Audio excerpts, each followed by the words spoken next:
Imagine you're sitting in a dealership in Berlin, or maybe Austin, Texas. The year is 2026. You've just signed the papers for a brand new gleaming electric SUV. You feel pretty good about yourself. You're saving the planet, sure, but you also think you're being a responsible geopolitical consumer. You've read the headlines. You know about the trade wars.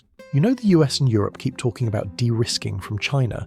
You've watched policymakers float bans, subsidies, investigations, tariffs, an entire alphabet soup designed to make sure the next era of transportation doesn't run through a single choke point in the East. So you do what a conscientious citizen would do. You buy a car from a Western brand. Maybe it's Volkswagen, maybe it's Ford, maybe it's another badge you associate with not China.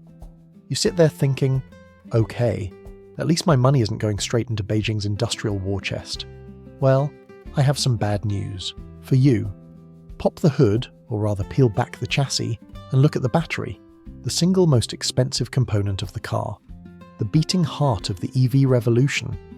And stamped somewhere on that supply chain, you might see something that looks reassuring, even exotic, made in Morocco.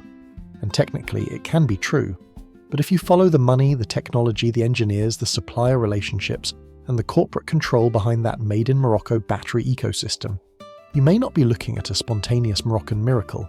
You may be looking at a Chinese masterstroke. Because while Washington and Brussels were busy building policy walls, tariffs here, investigations there, strategic autonomy speeches everywhere, Chinese battery and materials giants were busy building something far more elegant than a head-on confrontation.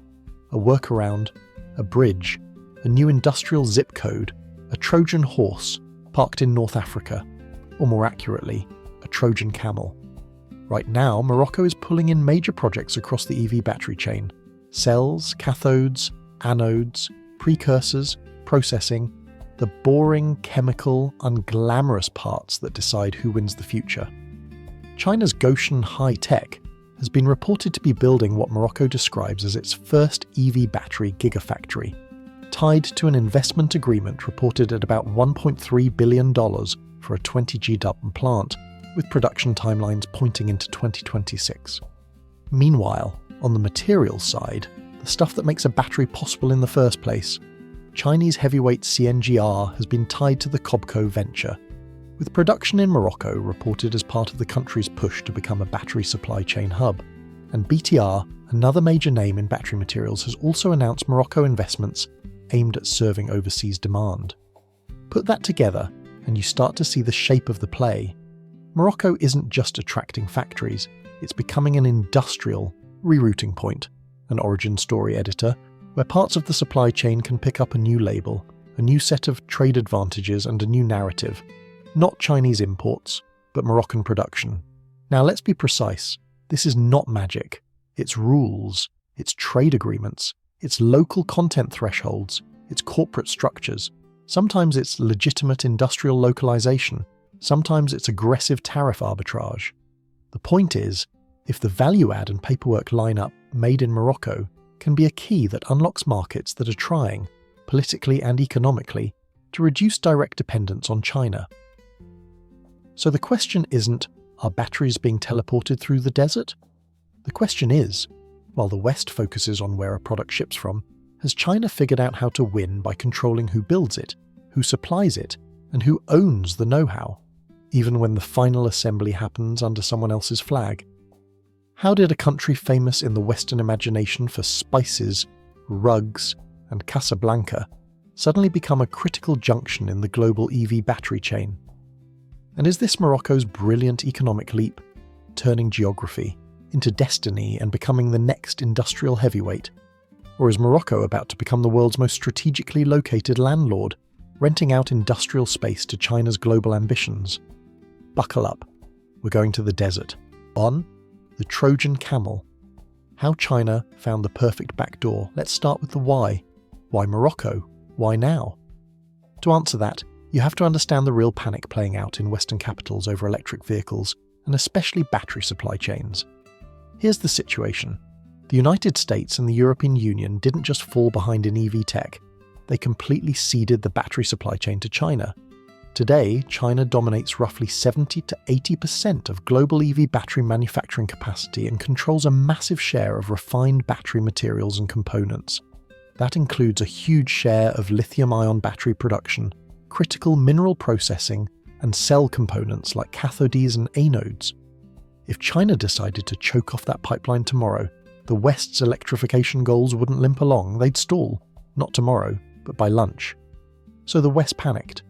In the US, that panic took the form of the Inflation Reduction Act, IRA, a sprawling climate and tax law that rewrote how EV tax credits work. Under Section 30D of the law, to qualify for the consumer EV tax credit up to $7,500, the vehicle must meet strict sourcing rules tied to where batteries and critical minerals come from, and critically who makes them. Starting in 2024, EVs with battery components manufactured or assembled by a foreign entity of concern, FEOC, including entities linked to China, don't qualify for the credit. A vehicle also risks disqualification if its critical minerals were extracted, processed, or recycled by such an entity. The rule isn't a simple ban, but it's a powerful disincentive for Chinese-controlled supply chains to feed directly into US tax-subsidized vehicles.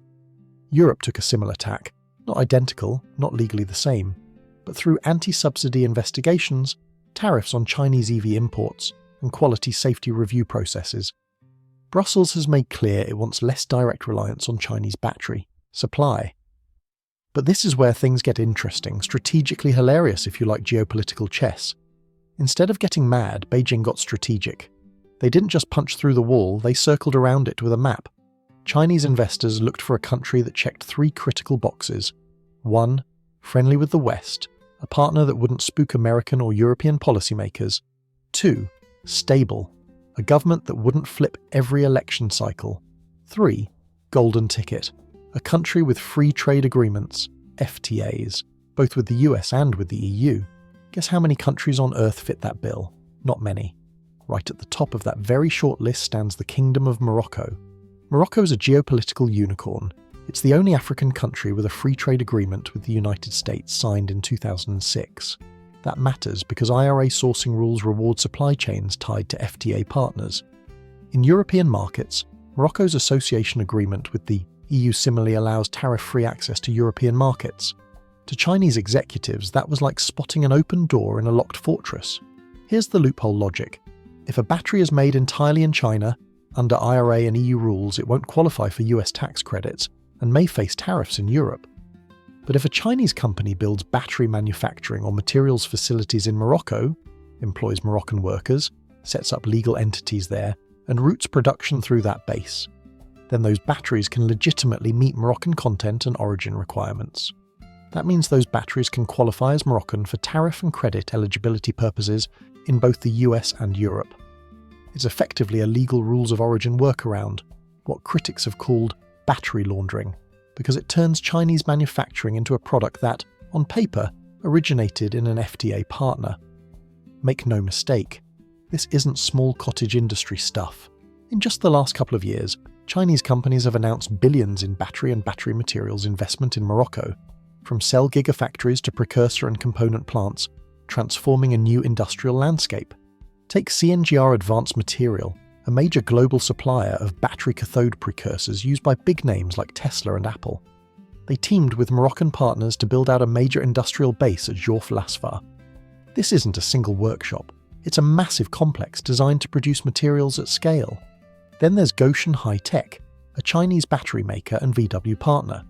Gotion signed a deal to build what will be Africa's first EV battery gigafactory in Kenitra, initially around 20 gigawatts capacity, with plans to scale toward 100 GWh and an eventual investment approaching $6.5 billion. That kind of output can supply millions of EV batteries annually.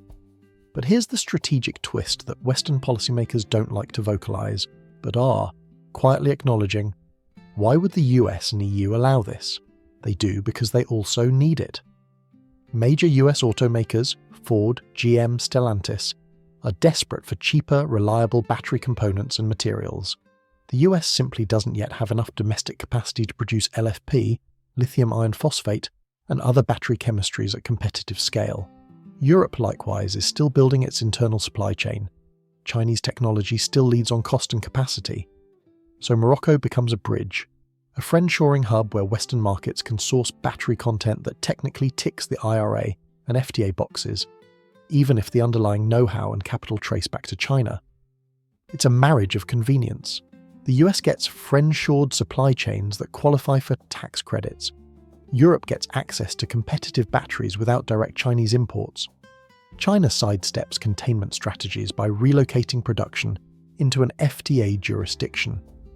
Morocco gets jobs, investment, and a real shot at becoming a strategic industrial node. But as we're about to explore, inviting that level of capital and capacity into your economy isn't without risk, especially when you consider just how much leverage this gives the strategic actor who built the original supply chain in the first place. 2. The ingredients. Why Morocco is the periodic table of power. Okay, so we've explained the geopolitics, but let's talk about the geology. Because even if Morocco had the worst trade deals in the world, battery manufacturers might still show up. Why? Because the ground beneath the kingdom is hiding two of the most strategically important raw materials for the 21st century energy transition. First, let's talk about the P in LFP batteries, phosphate. You might know phosphate as fertilizer, that rock dust that helps keep fields green across the Midwest and feeds the world.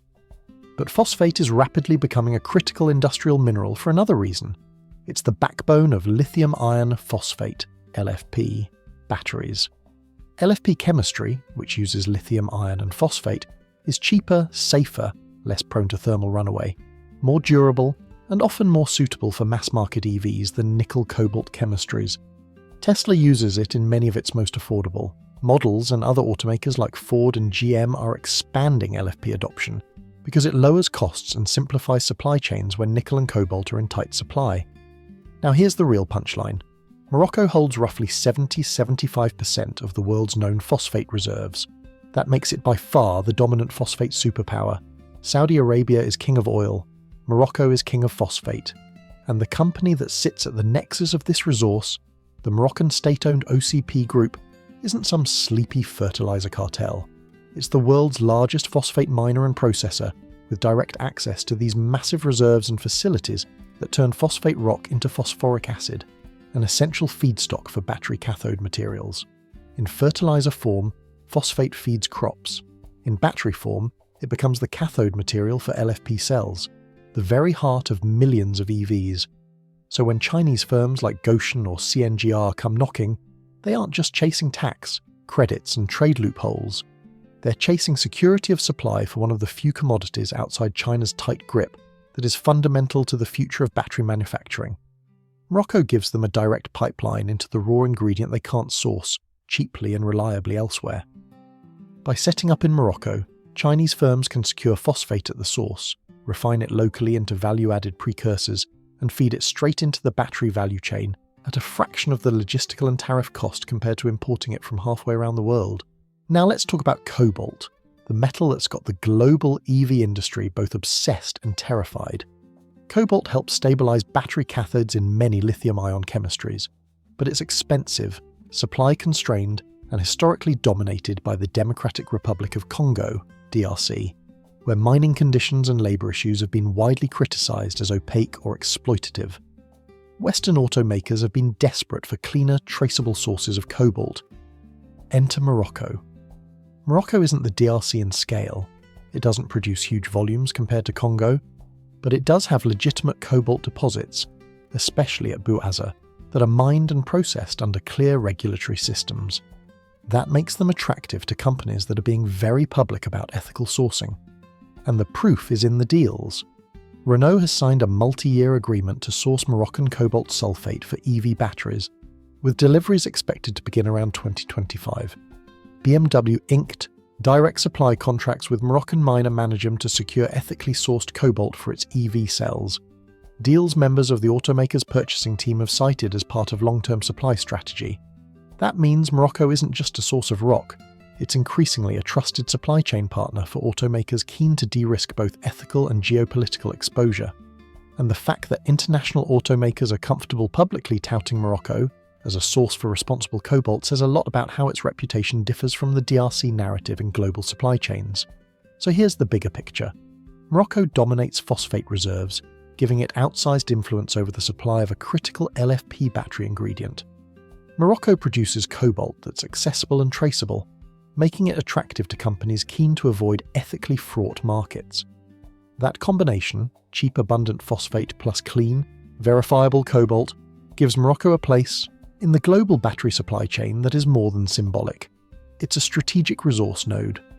Chinese firms that set up processing and refining capacity there aren't just chasing incentives or trade loopholes.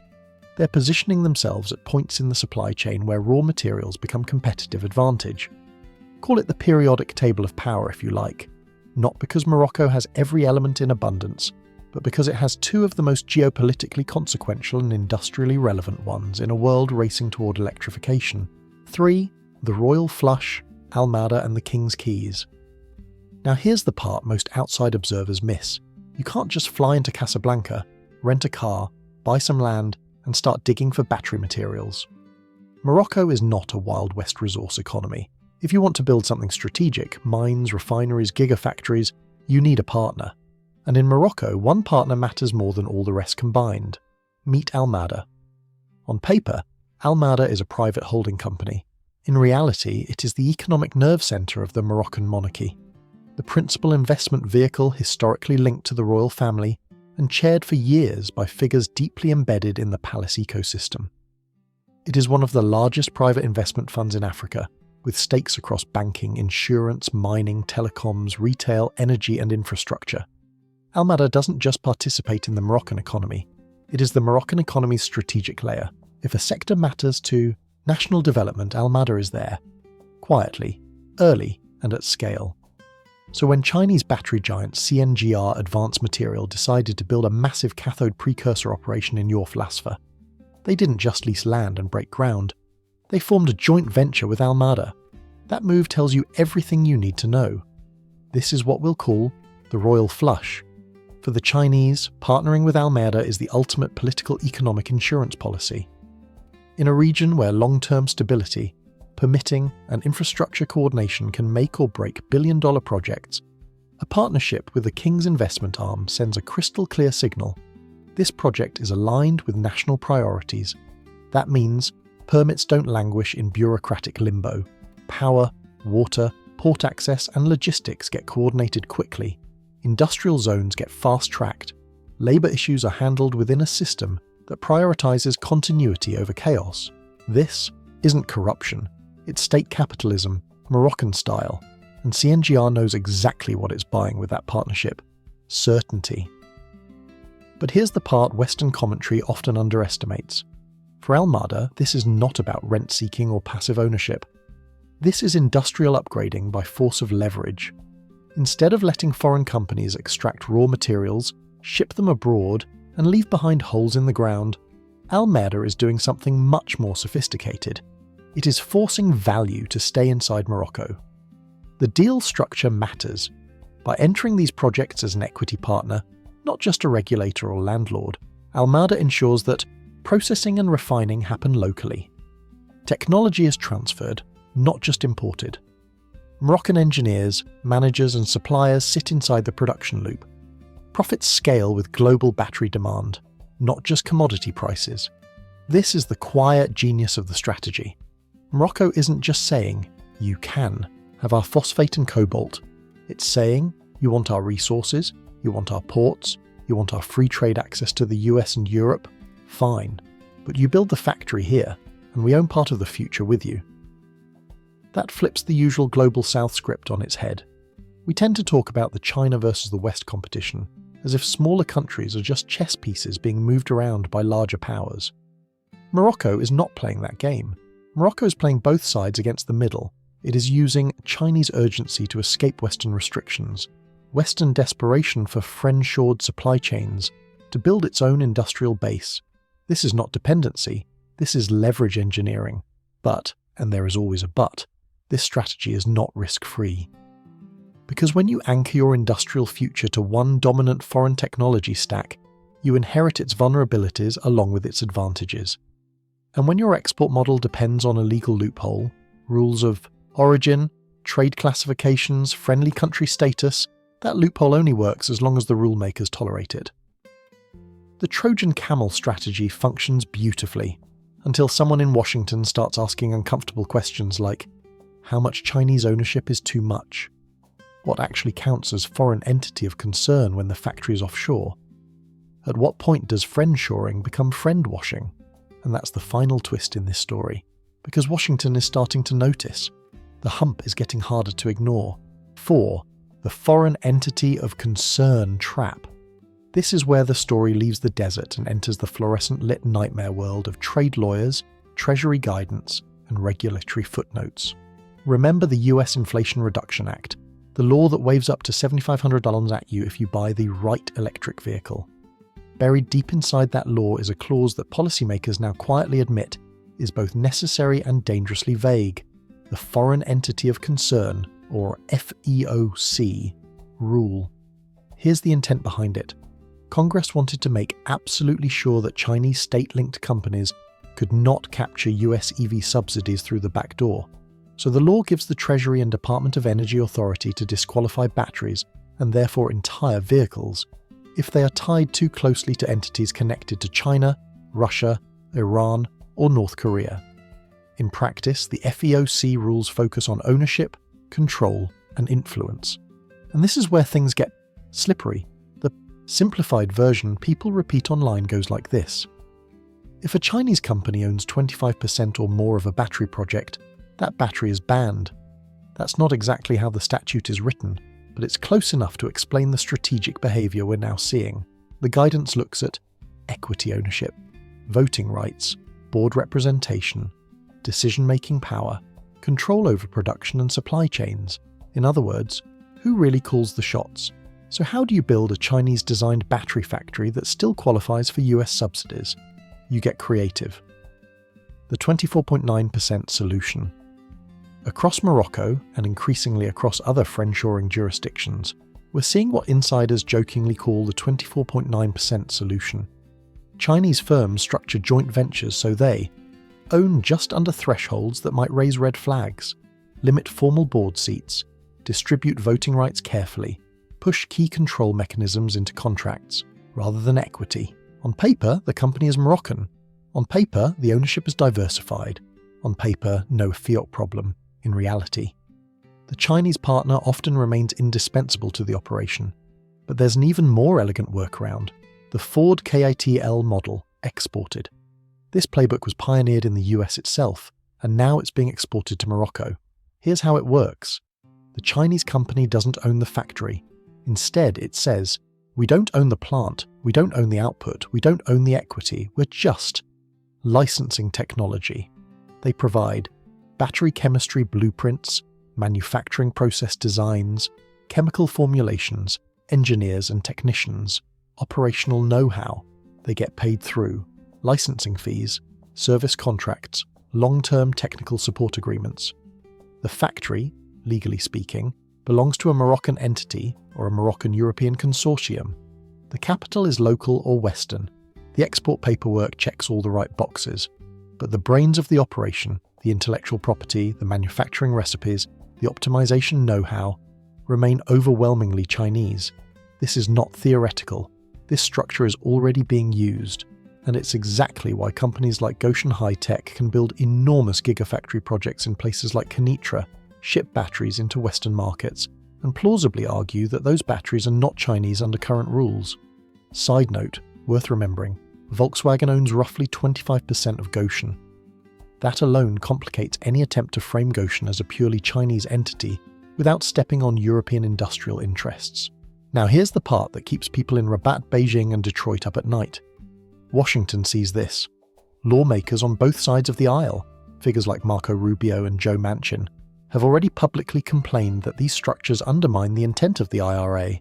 In their view, this isn't compliance, it's regulatory cosplay, and they have a weapon.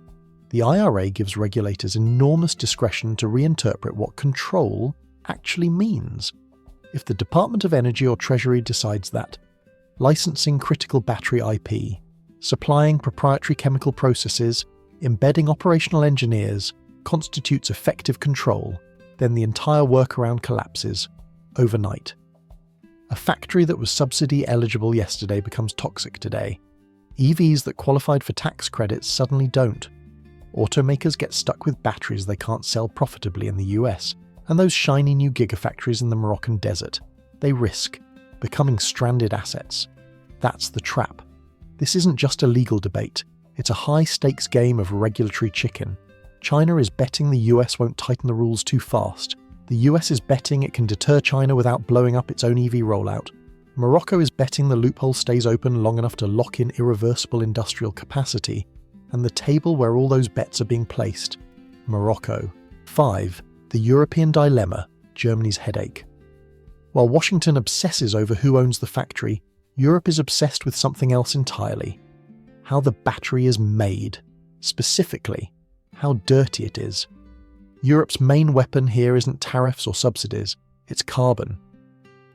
The EU has rolled out something called the Carbon Border Adjustment Mechanism, or CBAM. Strip away the bureaucratic language, and it boils down to this: if you want to sell industrial goods into Europe, you don't get to outsource pollution anymore. CBAM forces importers to pay a carbon price equivalent to what European producers face under the EU emissions trading system. If your steel, cement, aluminum, or eventually battery materials was produced using carbon-heavy energy, you pay at the border. This is not symbolic. It is designed to be painful. And this is where China hits a structural problem. A large share of Chinese industrial production, including battery materials and components, is still powered by coal-heavy grids. Even as China installs renewables at record pace, its marginal industrial power often remains carbon-intensive. In Brussels' accounting framework, that makes many Chinese batteries dirty by default. Dirty batteries mean higher carbon adjustment costs lower competitiveness in Europe, regulatory friction that gets worse over time. So if you're a Chinese battery producer looking at Europe, CBAM isn't a speed bump, it's a wall. Now enter Morocco, North Africa's quiet renewable energy powerhouse. Morocco isn't just rich in minerals, it's rich in sun and wind. The country has some of the highest solar irradiation levels on Earth and strong, consistent wind corridors along its Atlantic coast, and it's already put that to work. Projects like the Noor Ouarzazate solar complex, one of the largest concentrated solar power facilities in the world, aren't PR stunts. They're part of a long-term national strategy to green the grid and reduce energy imports. Morocco has made renewable energy central to its industrial pitch. For battery manufacturers, this is gold. Why? Because carbon intensity is calculated at the point of production. Move the factory, change the grid, change the carbon math. A battery cell made in China using coal-heavy electricity looks dirty to Brussels. The same battery chemistry made in Morocco, powered increasingly by solar and wind, suddenly looks compliant. Not because the chemistry changed, because the electricity did. This gives Chinese battery firms something they desperately need in Europe: a low-carbon manufacturing base without having to decarbonize China's entire industrial grid first. So Morocco becomes more than a workaround. It becomes a carbon arbitrage hub. This puts Europe, especially Germany, in an impossible position. Germany's auto industry is the backbone of its economy. Volkswagen, BMW, Mercedes-Benz, they don't just make cars, they anchor supply chains, exports, and millions of jobs. But here's the ugly reality. Europe cannot currently produce batteries fast enough, cheap enough, or at scale to meet its own EV ambitions. Gigafactories are coming, but not fast enough. Costs are high, permitting is slow, energy prices are volatile. Meanwhile, Chinese battery technology is mature, scaled, cost competitive, and increasingly available outside China. So when Volkswagen invests in Gotion's Moroccan project, it's not ignorance, it's not naivete, it's triage. They know it's Chinese technology, they know it exploits regulatory grey zones, they know Brussels sees the game, but they also know this. Without affordable batteries, there is no European EV industry. And without EVs, Europe's Green Deal collapses under its own ambition. So Europe looks the other way. Officially, this is friendshoring. Unofficially, it's industrial survival. Morocco, with its renewable power and trade access, allows Europe to square the circle. Batteries stay affordable. Carbon accounting stays clean. Supply chains stay nominally diversified. Which brings us to the uncomfortable final question. From Brussels' point of view, Morocco is a solution. From Beijing's point of view, it's a bridge. From Berlin's point of view, it's a lifeline. But from the perspective of the average Moroccan citizen, Does this green revolution translate into long-term industrial upgrading, high-skilled jobs, technology ownership? Or does it risk becoming a greener, more sophisticated version of extraction, where value flows outward while Morocco supplies land, labour and sunlight? Morocco may be saving Europe's auto industry, using Chinese tools and European rules, but the real test is still ahead. Because green on paper doesn't always mean green in the pocket. 6. The thirst trap. Batteries versus berries. We need to pause the geopolitical chess game for a moment and talk about something far more basic than trade policy or industrial strategy. Physics, specifically the physics of survival. Because there is one massive, unavoidable problem with turning Morocco into a global battery powerhouse. Morocco is running out of water. This is not a distant climate model projection. It is happening right now. Morocco has endured multiple consecutive years of severe drought, the worst dry spell the country has faced in decades. Rainfall has collapsed across much of the country. Reservoirs that once buffered bad years are now dangerously depleted. In recent reporting, national dam levels have hovered around historically low averages, with some major reservoirs falling into the 20-25% range during peak stress periods. In agricultural regions like Souss Massa, the heart of Morocco's fruit and vegetable production, farmers have been forced to do something unthinkable: tear out productive orchards because they can no longer afford the water needed to keep them alive. Avocado trees, citrus groves, tomatoes, gone. The government, facing an impossible trade-off, has repeatedly cut agricultural water allocations to protect drinking water supplies for major cities like Casablanca, Rabat and Marrakesh. This is not mismanagement. This is triage. Now imagine dropping water-intensive battery and materials megafactories into the middle of that crisis. Here's the uncomfortable truth no one puts on EV marketing billboards. Clean technology is incredibly thirsty. Mining phosphate requires large volumes of water to separate ore from waste rock. Processing phosphate into phosphoric acid demands even more. Manufacturing cathode and precursor materials is water-intensive. Gigafactories require constant cooling and ultra-pure processed water. When you hear gigafactory, you should also hear gigathirst. Large, lithium-ion battery facilities can consume millions of cubic meters of water per year, depending on process design, scale, and recycling systems. Multiply that across an entire battery materials ecosystem: mines, refineries, chemical plants, and cell factories, and the numbers become staggering. So now we have a collision. On one side, OCP Group, Chinese battery partners, global automakers, all demanding reliable industrial-scale water supplies to power Morocco's new industrial revolution. On the other side, farmers who still employ roughly 30-40% of Morocco's workforce, depending on season and region, rural communities watching wells dry up. Cities rationing water to keep taps running. It sounds like a recipe for unrest. And in some places it already has been. Morocco has seen water protests over the past decade, most famously in towns like Zagora, where residents took to the streets when taps ran dry and tanker trucks became the only lifeline. So how does Morocco square this circle? Here's where the story takes a turn that feels almost science fictional. Morocco's answer is not to stop the factories, it's to manufacture the water. The OCP Group isn't just building mines and chemical plants, it's building industrial-scale desalination infrastructure, some of the largest in the region. Along the Atlantic coast, massive desalination facilities pull in seawater, strip out the salt, and pump fresh water inland through long pipelines. Steel arteries feeding mines, refineries, and industrial zones far from the shore. At Yorflasfar, where Chinese battery materials plants are rising, OCP already operates a desalination plant producing tens of millions of cubic meters of water per year, with expansion plans that push capacity well above 100 million cubic meters annually. This isn't theoretical, it's already operating. And crucially, OCP is not relying solely on Morocco's strained power grid to do it. Desalination is energy hungry. Powering it with fossil fuels would be expensive and carbon intensive. So OCP is pairing water production with renewable energy, solar and wind farms built specifically to power desalination and industrial operations. Now step back and look at the loop being closed. Use Moroccan sun and wind to power desalination. Use desalinated water to mine Moroccan phosphate. use that phosphate to manufacture battery materials, put those batteries into electric vehicles, power those vehicles with electricity generated from sun and wind.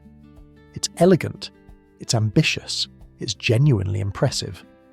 OCP has publicly stated that within the next few years, all of its industrial water needs will be met by non-conventional water, desalination and treated wastewater.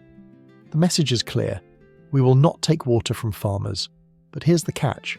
Desalinated water is expensive. Industrial giants can afford it. Global capital can absorb it. A small farmer down the road, irrigating tomatoes or berries?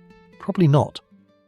What's emerging is a bifurcated water economy, a hyper-modern, capital-intensive industrial sector with guaranteed water security, a traditional agricultural sector increasingly exposed to scarcity, price shocks, and abandonment. The factories are drought-proofing themselves.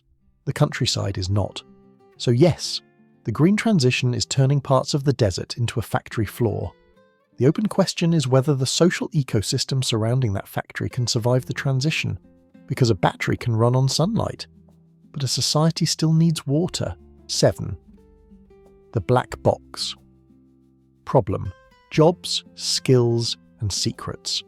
Let's return one last time to that showroom in Berlin. You bought the car believing you were supporting a diversified, resilient supply chain. You assumed this battery was the product of a new global ecosystem, shared skills, shared value, shared growth. But here's the uncomfortable question. Who actually built the battery?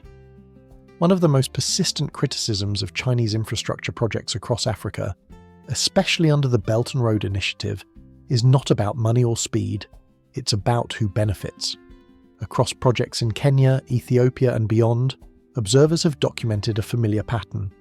Chinese firms arrive with their own engineers, supervisors and technical specialists. Sometimes even the construction labour is imported. Locals are hired, but often at the edges. Security, transport, catering, basic operations. The real expertise stays inside the fence.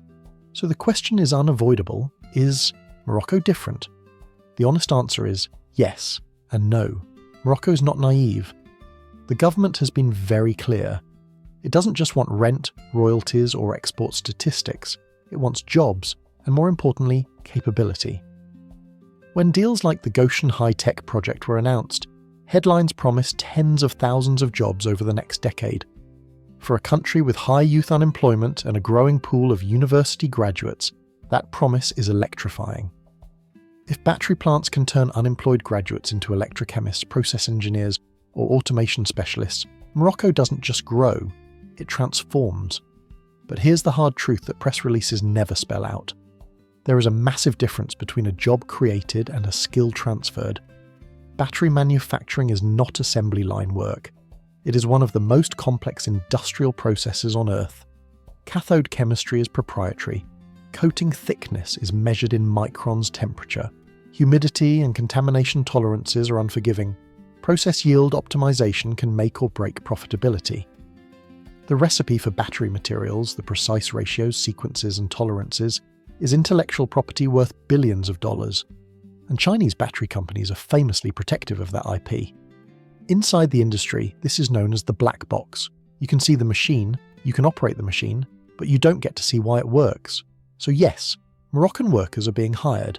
They drive forklifts, they manage logistics, they run HR, they maintain facilities, but the engineers inside the control rooms, the ones dialing in chemical formulas, programming robotics and troubleshooting yield loss. For the early years, many of them will be from Hefei, Shenzhen or Ningbo. That's not malice, that's strategy. This is the tension point. As one industrial consultant in Casablanca puts it, let's call him Karim, we don't want to be the assembly line, we want to be the architects. Morocco understands the risk of becoming a permanent subcontractor. To its credit, it is trying to brute force skill transfer. The government has invested heavily in Cités des métiers et des compétences, large vocational and technical training centres built specifically to serve the automotive, aerospace and now battery industries. These aren't generic trade schools. They're designed to produce technicians fluent in industrial French and English engineers, trained on international standards, workers capable of interfacing with Chinese, European and American technical specifications, and Chinese firms, at least on paper, are cooperating. CNGR and others have pledged to train local engineers, not out of altruism, but economics. Flying in Chinese expats is expensive. Long-term, it's cheaper to train Moroccan staff if they can reach the required level. Still, this transition is anything but smooth. There is a cultural collision happening on the factory floor. Chinese industrial culture, often summarized as 9-96, 9 a.m. to 9 p.m., 6 days a week, is colliding with Moroccan labour law and work culture, which is far closer to Europe's expectations around hours, safety, and work-life balance. That creates friction, language barriers, different interpretations of safety procedures, conflicting expectations around overtime and authority, slower learning curves than Chinese managers are used to. This isn't sabotage or incompetence, it's the grind of real industrial transfer. And here's the final, brutal twist. Even if Morocco succeeds, if it trains thousands of engineers, if it absorbs the knowledge, if it masters LFP battery production at scale, the technology clock doesn't stop. Battery chemistry is evolving fast. While Morocco learns LFP, China is already pouring resources into solid-state batteries, sodium-ion batteries, next-generation chemistries that may leapfrog today's factories.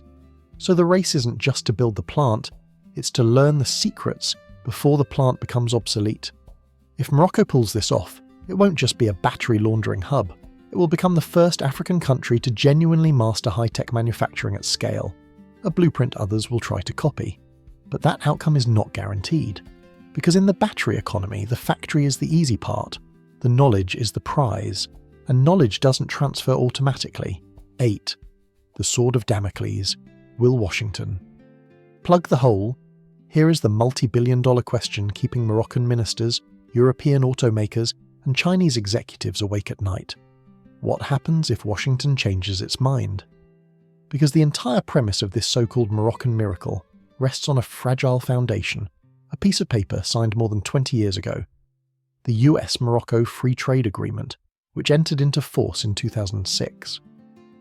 When that agreement was negotiated in the early 2000s, the world was very different.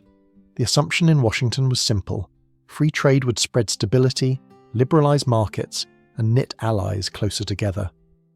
When George W. Bush's administration signed that deal, they were thinking about agricultural exports, textiles, consumer goods, regional diplomacy. They were not thinking about lithium iron phosphate batteries, Chinese industrial policy, or a future where supply chains themselves would become weapons. They certainly were not imagining a scenario where Chinese firms could route strategic industrial production through a US free trade partner to access American subsidies.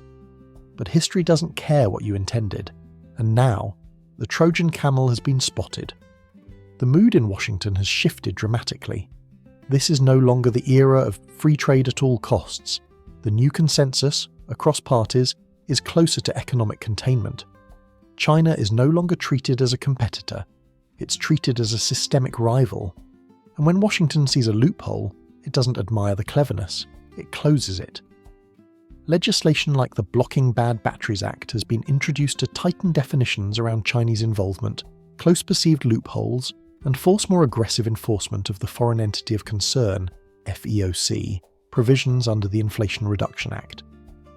There are also growing calls for the Treasury Department to re-examine how control is defined, scrutinise licensing-based arrangements, apply stricter interpretations retroactively where possible. This is no longer fringe rhetoric, it is moving into committee rooms. Now think through the risk. You are a Chinese battery company. You have just committed $1-2 billion to a massive factory in Kenitra.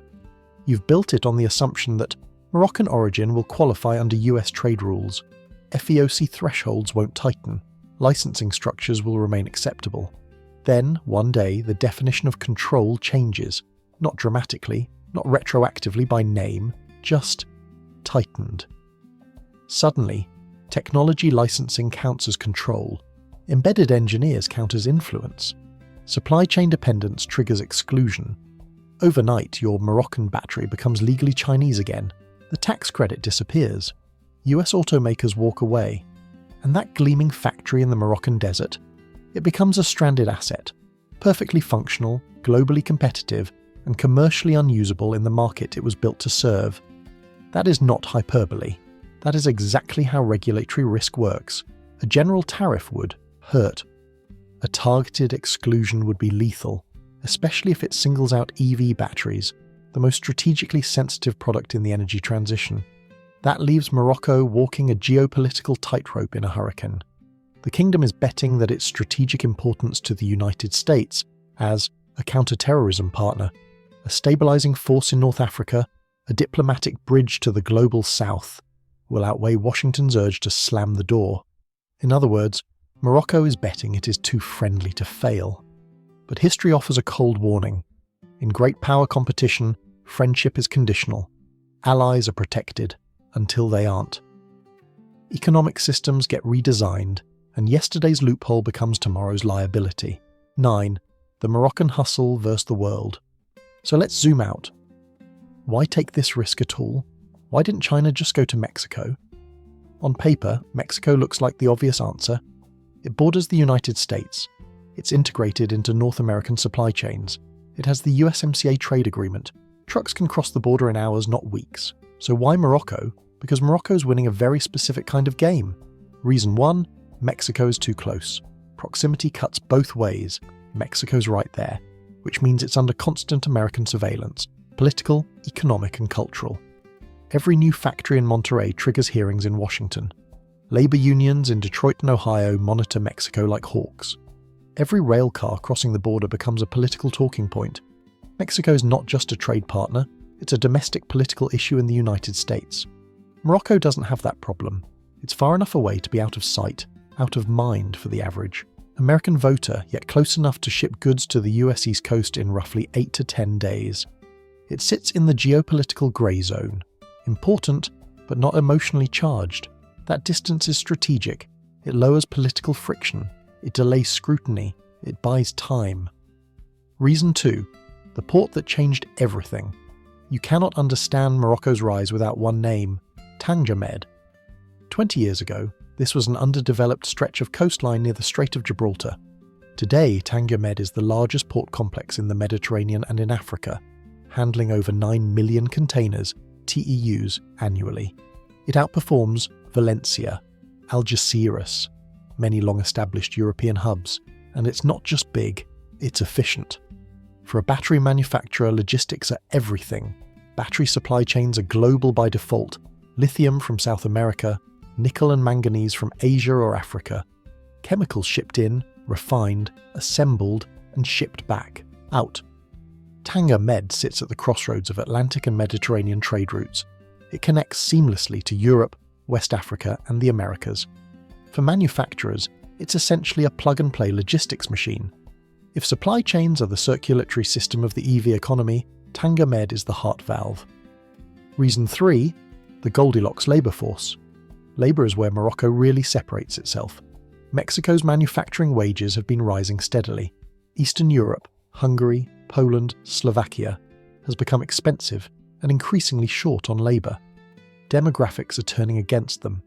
Morocco, by contrast, has a young population, high youth unemployment, large numbers of technically trained graduates, wage levels far below Europe. Morocco's minimum wage sits roughly in the $300–400 per month range. For Chinese firms used to rapidly rising wages at home, Morocco looks eerily familiar. It feels like China in the 1990s. Hungry workforce.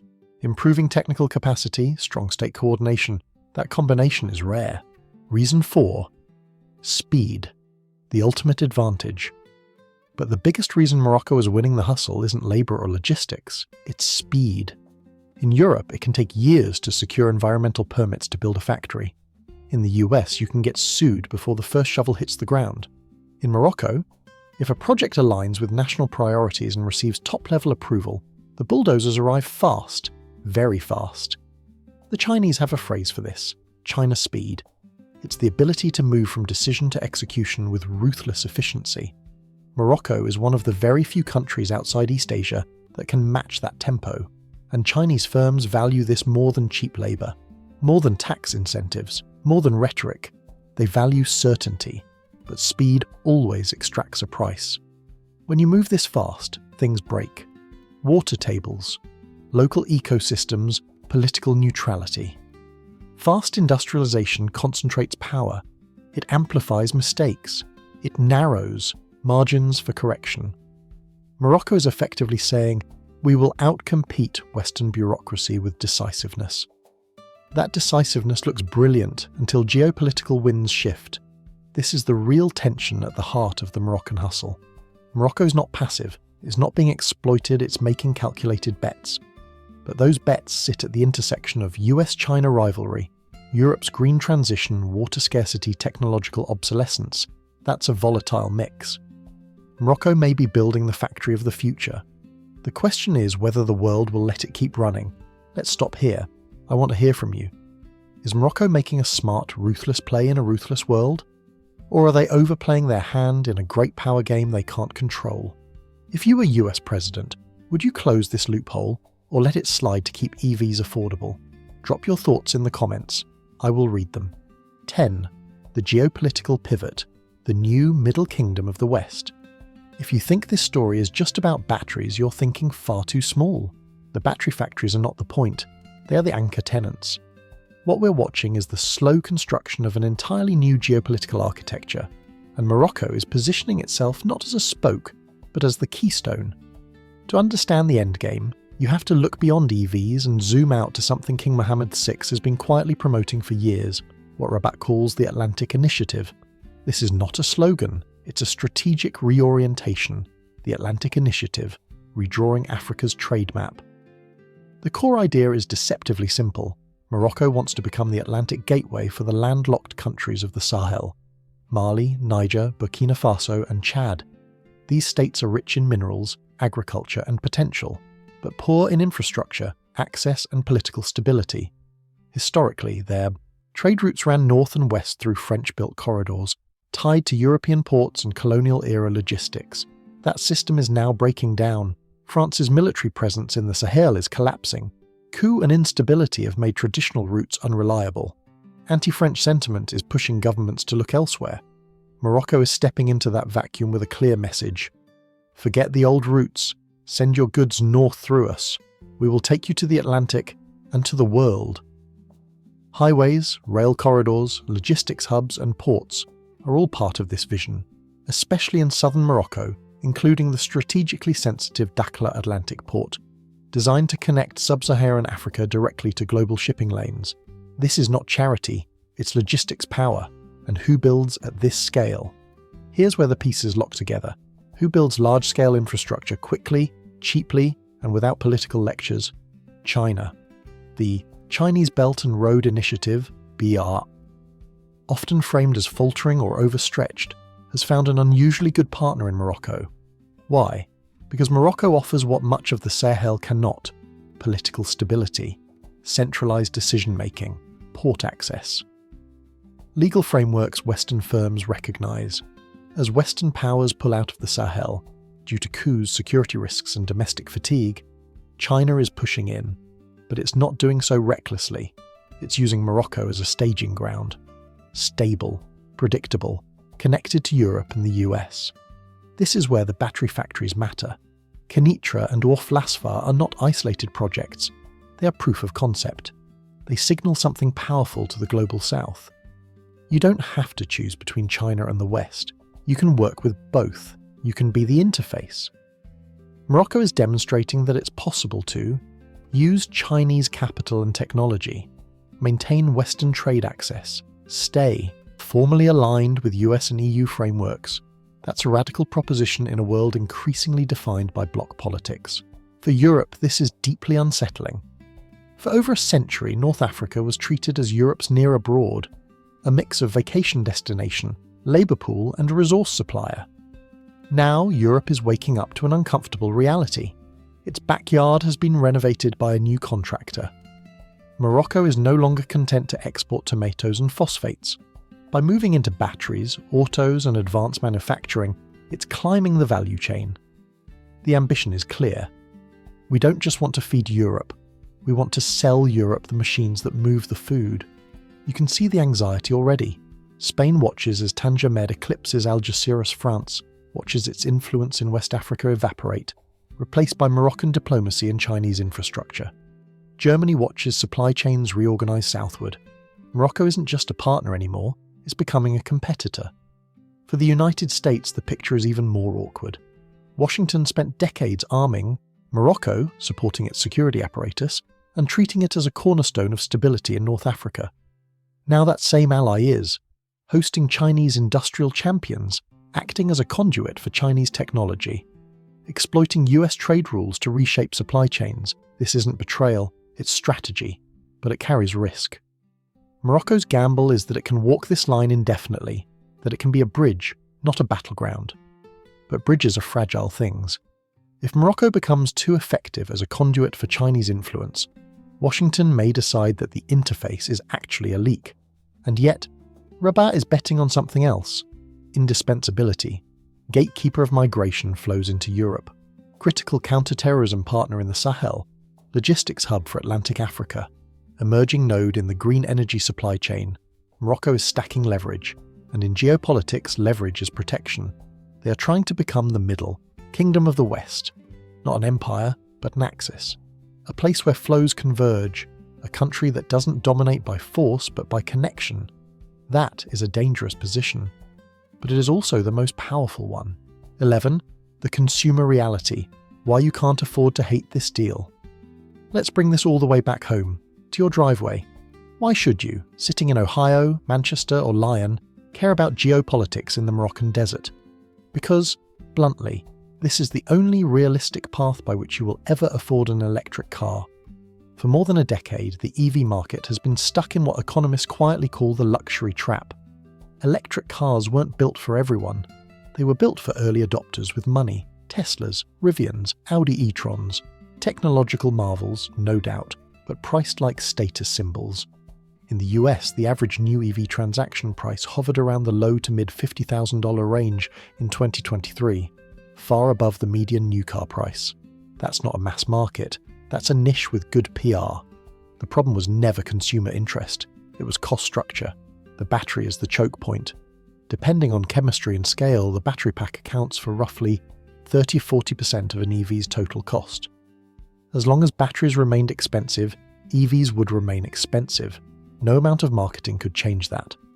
Western automakers pursued what they believed was the premium path: nickel-rich chemistries, complex supply chains, high energy density, high cost. It made sense technologically, it failed economically. China went a different way. China didn't chase perfection, it chased adequacy at scale. Lithium iron phosphate, LFP. Batteries offered lower energy density, slightly reduced range, far longer cycle life, dramatically lower cost, better safety characteristics. In short, good enough and cheap. By industrializing LFP at massive scale, Chinese firms drove battery costs down in a way Western manufacturers simply couldn't match in the same time frame. That's why Tesla uses LFP in many of its standard range vehicles. It's why Ford, Stellantis and others have publicly acknowledged LFP as essential to hitting mass market price points. Because here's the reality, you don't get a $25,000 EV without LFP. Not soon, not at scale, not without subsidies that governments are already struggling to sustain. And the West is years behind China in LFP manufacturing maturity. This is where Morocco quietly enters your monthly budget. By allowing Chinese firms to manufacture LFP batteries in Morocco, Western automakers get access to proven Chinese technology, lower cost production, FTA-compliant supply chains, reduced tariff exposure. Without this workaround, those batteries would face heavy tariffs, FEOC exclusions, carbon penalties, costs would surge. If Washington or Brussels slammed that door shut tomorrow, the impact wouldn't be abstract. It would show up on the sticker. Industry analysts broadly agree that losing access to low-cost LFP supply chains would add thousands of dollars to entry-level EVs, enough to push them back out of reach for middle-income buyers. That $25,000 EV, it becomes $30,000 plus, and once that happens, the mass market evaporates. No uptake, no scale, no emissions reduction. The green transition doesn't fail because people hate it. It fails because they can't afford it. So here is the deal, spoken plainly. As consumers, we want cheap green goods, lower emissions, affordable transportation. But we don't want to pay the freedom premium, the cost of rebuilding an entirely Western battery supply chain from scratch. That would take a decade or more, trillions in capital, years of higher prices. So instead, we've made a quieter choice. We outsource complexity, we tolerate ambiguity, we let Morocco absorb the geopolitical friction. When you buy an affordable EV in the coming years, you are, whether you like it or not, voting for this system. You're saying, I don't care if the IP originated in Hefei, as long as the badge is familiar and the monthly payment stays under $400. That's not ideology, that's household economics. This is the strange irony of modern capitalism. To save the American auto industry, Chinese technology has to come inside the gates. To hit European climate targets, batteries built on Chinese know-how must power the transition. To make EVs affordable, geopolitical purity has to give way to practical compromise. The $25,000 EV is coming, but it won't be purely American, it won't be purely European, and it won't be purely Chinese. It will speak Mandarin with a Moroccan accent and a Western logo on the hood, and whether we admit it or not, that's the price of getting there. 12. The great de-risking lie. This brings us to the most fashionable word in global economics today, de-risking. The mantra goes like this: we are not decoupling from China, we are de-risking. The promise is comforting. We are told that the West is building resilient supply chains, ones that don't leave us hostage to rivals. We're friendshoring, not fleeing, moving production to friendly or neutral countries, Vietnam, India, Mexico, Morocco. On paper, it sounds prudent. On the ground, in places like Kenitra, it looks very different. Because if you actually follow the wires, the contracts and the control mechanisms, de-risking starts to look less like a strategy and more like a very expensive act of self-deception. We didn't remove the risk, we rerouted it. Let's be brutally honest about what has changed and what hasn't. Before, the EV battery supply chain looked like this: Chinese mine to Chinese factory to Western consumer. Now, after all the speeches, subsidies and summits, it often looks like this: Chinese mine to Chinese-controlled process to factory in Morocco to Western consumer. The map changed. The dependency didn't. The capital is still largely Chinese. The intellectual property is still Chinese. The critical process knowledge is still Chinese. The upstream material processing is still Chinese. All we've really done is add distance and a new country code on the export form. That's not de-risking, that's supply chain lengthening. Here's the uncomfortable reality policymakers avoid saying out loud. In modern high-tech manufacturing, ownership is not the same as control. You can own the factory, you can own the land, you can even own the machines. But if the software updates come from abroad, the chemical precursors are proprietary, the process engineers answer to headquarters elsewhere, the spare parts and know-how flow one way. Then, strategic leverage still lives upstream. No one needs a literal kill switch. Control is exercised through IP licensing, component bottlenecks, technical support withdrawal, export restrictions on key inputs. If a serious geopolitical rupture occurred over Taiwan, sanctions escalation or a trade war, the pressure points would not be subtle. Factories don't need to be seized, they just need to stop optimizing. So why sell this as a victory? If this isn't real de-risking, why do Western leaders insist it is? Because it looks good on a PowerPoint slide. You can show declining direct imports from China, rising trade with partners like Morocco, new factories in friendly jurisdictions, headlines that say diversification. It creates the appearance of action without the cost of true independence.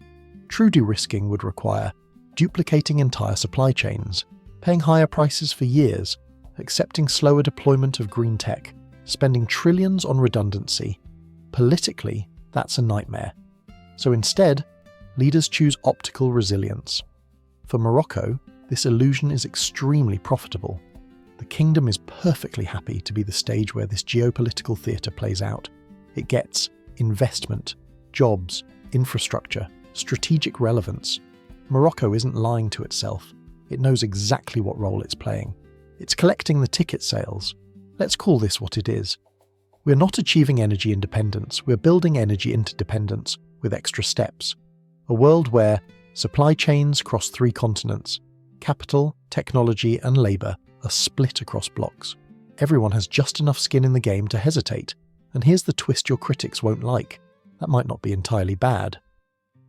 Because it is much harder to go to war when your rival's technology powers your transition, your ally hosts the factory, your voters depend on the product. Interdependence blurs the line between us and them, sometimes dangerously, sometimes stabilizingly. So is this a clever way to buy time while the West rebuilds capacity?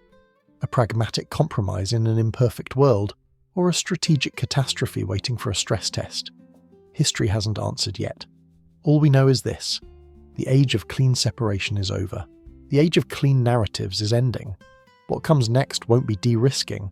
It will be living with risk and pretending we planned it that way. 13. The green curse and the losers of the lottery. Up to now, we've spent a lot of time talking about the winners, the Chinese battery champions, the Moroccan monarchy and its industrial strategy, the Western consumer who just wants a cheaper car. But economics is almost never a clean win-win-win. For every new hub that rises, something else gets hollowed out. So the real question is, who is losing because Morocco is winning? Loser number 1, Indonesia, and the geography of bad luck. Start with Indonesia. Indonesia sits on the world's largest nickel reserves, a critical ingredient for many high-energy battery chemistries. Like Morocco, Jakarta tried to escape the resource trap. It banned raw ore exports and forced companies to build processing and refining capacity locally. And it worked. China poured in billions. Smelters rose. Battery material plants followed. But Indonesia has a fatal flaw in today's EV economy. It doesn't have a free trade agreement with the United States. Under the Inflation Reduction Act, battery materials processed in Indonesia do not qualify for US EV tax credits, no matter how modern the plant is, no matter how strategic the resource is. Morocco, by contrast, does. So investment doesn't flow to where the resources are best. It flows to where the lawyers are strongest.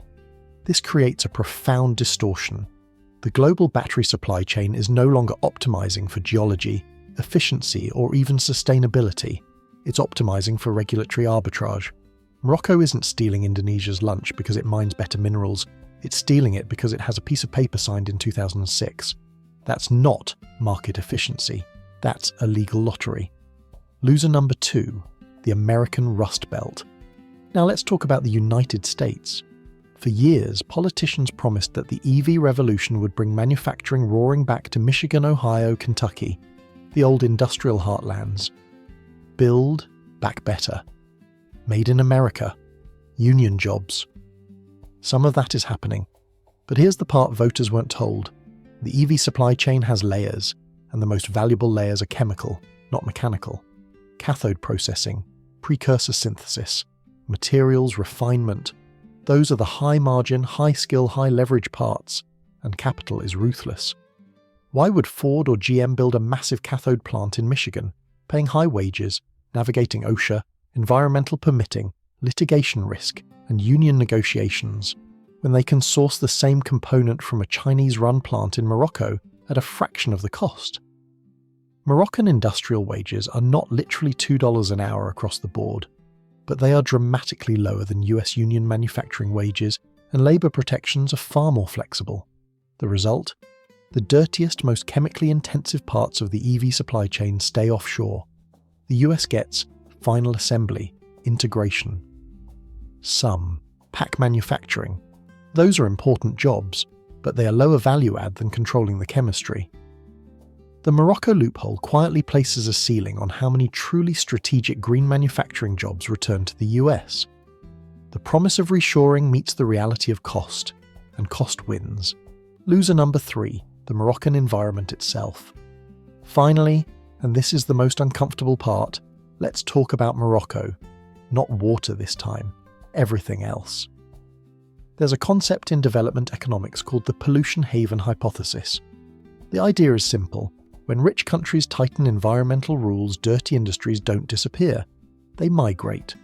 Battery manufacturing may power the green transition, but the process itself is chemically brutal. Acid leaching, toxic solvents, heavy metal waste, tailings that require long-term containment. In Europe, disposing of this waste is extremely expensive and tightly regulated. environmental compliance can kill a project. In North Africa, the laws exist, the ambition exists, but enforcement is uneven. Morocco has strong renewable energy goals and improving environmental standards, but when billion-dollar industrial projects arrive, priorities shift. Moroccan environmental activists, who often speak quietly for good reason, worry that their country is becoming the externalized cost center of the green transition. The fear isn't about today, it's about 20 years from now, when the batteries are dead, the factories are obsolete, the technology has moved on, what's left? If oversight weakens, the risk isn't theoretical, it's chemical, it's ecological, it's permanent.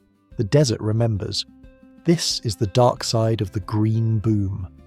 Resource-rich countries often fall victim to the resource curse. Short-term growth, long-term damage. Morocco is attempting something more sophisticated. It's not just exporting raw materials, it's importing industry. But the gamble is enormous. Is Morocco trading long-term ecological health for short-term GDP growth? Is it locking itself into the dirty middle of a clean revolution? It wouldn't be the first country to make that deal. But the scale of this one, chemical, geopolitical and irreversible, is unlike anything before. The green transition is creating new winners, but it's also creating a new class of losers. And the bill, as always, comes due later. 14. The 2030 scenario, a glimpse into the crystal ball. Let's step back into the time machine. This isn't prophecy. This is scenario planning. The disciplined art of asking, if current trends continue, what worlds could plausibly exist? It's 2030. What does Morocco look like? Scenario A, the Maghreb Tiger. In the optimistic timeline, the gamble pays off. The skill transfer actually happens, not perfectly, but sufficiently. Moroccan engineers trained inside Chinese-run plants don't just operate machines, they learn how to design, optimize, and eventually compete. Local suppliers emerge. Startups spin out of industrial zones. The black box begins to crack.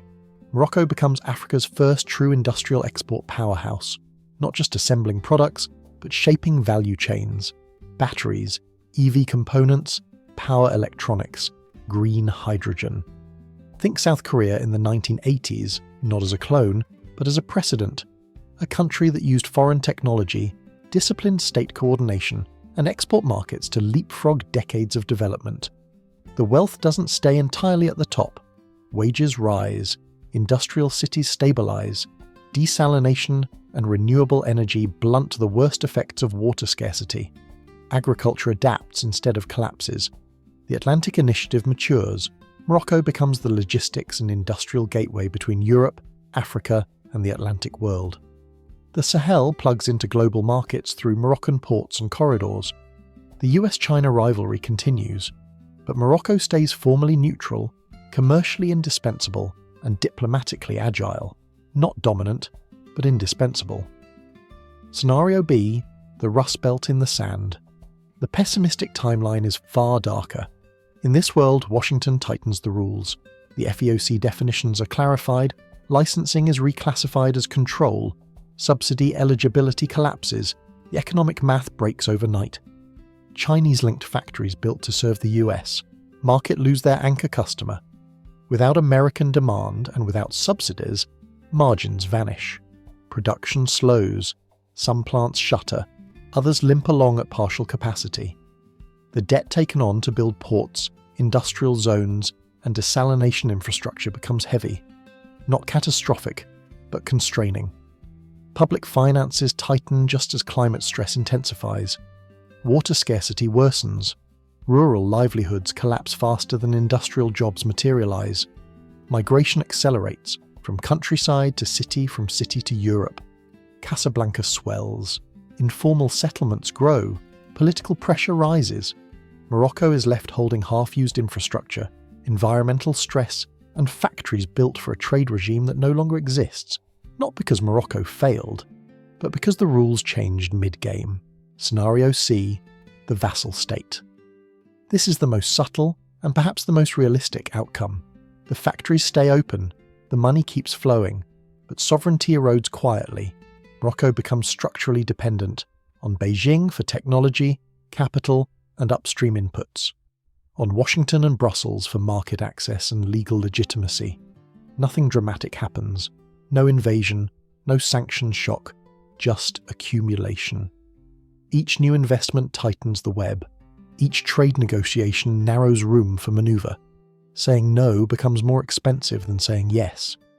Morocco becomes a geopolitical interface state, not a pawn, but not fully autonomous either. Every major decision is weighed against reactions in Beijing and Washington. Security cooperation deepens, economic leverage intensifies, diplomatic ambiguity becomes harder to sustain. Extreme outcomes, like foreign military bases, are not inevitable or imminent. But strategic pressure grows, especially if global rivalry escalates and investment protection becomes a pretext for influence. Morocco doesn't lose sovereignty in a single moment, it leases it, incrementally. The real 2030 will almost certainly be a messy blend of all three. Partial skill transfer, not total mastery. Industrial growth with environmental stress. Strategic leverage paired with strategic constraint. What is certain is this: the Morocco of postcards is gone. The Morocco of rugs, riads and resorts has strapped itself to a rocket engine. Industrial, geopolitical and irreversible. It's going to move fast, very fast. The only open question is whether it reaches orbit, stabilizes in low Earth trajectory, or burns up on ascent. History hasn't decided yet, but the countdown has already begun. 15. The moral of the story. Interdependence is messy. We like our stories clean. Good guys versus bad guys. Democracy versus autocracy. West versus East. But the story of the Moroccan battery is a reminder that the real world is incredibly, beautifully, and terrifyingly complex. It teaches you something most politicians don't like to admit. Ideology usually loses to physics and economics. The West wants to decouple from China ideologically. But physically, they still need the materials, they still need the processing capacity, they still need the scale, they still need the cost curve. China wants to dominate the world, but economically, it still needs markets, it still needs foreign demand, it still needs customers with purchasing power. Even the most ambitious industrial system on Earth can't scale at full throttle if the world stops buying. And Morocco? Morocco is simply where these two truths collide. It's the friction point, the hinge, the place where geopolitical slogans meet industrial reality. For you, the viewer sitting at home, this is the real lesson. When you hear politicians talk about green energy or energy independence, don't just listen to the speech. Read the fine print. Look at the supply chain. Because the transition to a green economy is not a magical jump into a utopia where everything is local, ethical and clean. It is a messy industrial slog. It involves digging up the earth, refining minerals with chemical intensity, moving rivers of capital across borders, negotiating trade rules and loopholes, making deals with people you might not like. The electric car in your driveway? Yes, it's a miracle of engineering, but it's also a monument to globalization. It's Australian lithium, Congolese cobalt, Chinese chemistry and processing know-how, Moroccan industrial muscle, and Western software and consumer markets tying it all together. It might be the most global object you will ever own. And untangling that web? It might not just be difficult, it might be impossible. The future is built in the grey zones. So the next time you see headlines about trade wars, tariffs, China containment or supply chain security, remember what's actually happening beneath the rhetoric. Remember the factory in the desert. Remember the Trojan Camel. Because the future isn't being built inside perfectly sealed national borders. It's being built in the grey zones, in the loopholes, in the workarounds, in the uncomfortable partnerships that keep the world turning, whether we admit it or not. Quick pause. We're almost at the end, and I've thrown a lot of data, geography and geopolitics at you. So before the final wrap-up, I want to ask you directly, do you think the US should close the Morocco loophole? Or is this friendshoring with Chinese characteristics the only realistic way to make EVs affordable fast enough to matter for the climate? If you learned something new today about how the supply chain really works, hit the like button. And now, let's land this plane. 16. Final thoughts. The camel's hump. So, what have we actually learned? We've learned that the Made in Morocco sticker on your future car battery is doing an extraordinary amount of work. It's not just a label, it's a passport, a shield, and a mask, all at once. We've learned that while Washington and Brussels are busy building walls, tariff walls, regulatory walls, rhetorical walls, capitalists in Hefei and Casablanca are quietly digging tunnels underneath them, and they're digging faster than the laws can be written. The story of the Sino-Moroccan joint venture isn't obscure business trivia. It's not a footnote, it's a blueprint. The era of simple free trade is over. We've entered the era of loophole geopolitics. Power no longer flows through treaties alone. It flows through definitions, through exemptions, through jurisdictional grey zones clever enough to survive scrutiny. Morocco has pushed its chips to the centre of the table. It has, bet, its water security, its environmental margin, its geopolitical neutrality, on a single, audacious proposition that it can become the world's smartest middleman. If it works, if the skills stick, if the water holds, if the rules don't change, Morocco becomes something rare, an industrial bridge between East and West, a country that converts geography into leverage, factories into sovereignty, and timing into destiny. Millions could rise with it. The green transition gets a critical boost, a new model of development emerges, but if it fails, if Washington tightens the rules, if the desalination math breaks, if the debt compounds faster than growth, then what's left are very expensive, very empty sheds in the desert, and a long line of angry creditors asking who signed off on the gamble. Here's the part most analyses leave out. We, the people, are funding this bet. Every time we demand a cheaper electric car, every time we demand greener policies, without accepting higher prices, every time we reject the true cost of domestic production, we are co-signing the loan. That factory in Kenitra, the gigafactory in the sand, we helped underwrite it with our expectations. We are inviting the Trojan Camel inside the gates. And now we have to hope that what's inside the hump is water, not dynamite. If you want to understand why Chinese EVs are cheaper in the first place, and no, it's not just cheap labour, watch out for our upcoming video on the BYD subsidy machine. And one last thing, if this video opened your eyes to how the world actually works, not how it's described in speeches, hit the like button. It helps the algorithm find other people who need to see the machinery behind the slogans. Subscribe if you want to survive the economic shift that's already underway. Thanks for watching. I'll see you in the next one.